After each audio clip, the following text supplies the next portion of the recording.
مولانا صاحب، ایک صاحب پوچھتے ہیں کہ میں نے آج کل اعتکاف والوں کے ہاں آنا جانا شروع کیا ہے. مجھے تجسس ہوا کیونکہ میں نے بہت سی باتیں سن رکھی تھیں.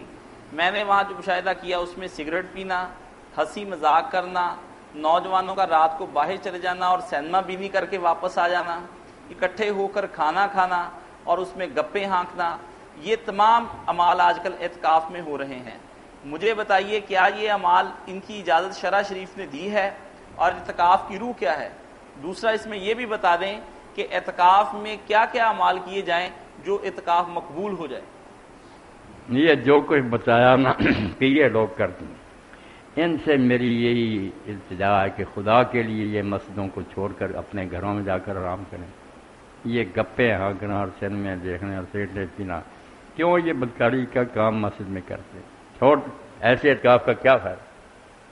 کوئی بڑے بڑے نیک لوگ چیختے ہیں، صدیاں پہلے چیخے، کیونکہ لوگوں نے یہ بنا لیا تھا کہ بیٹھ کر صرف تفریح اور خوش گپیاں.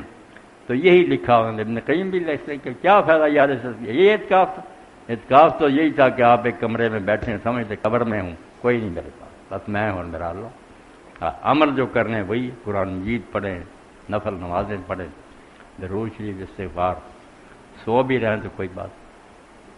جی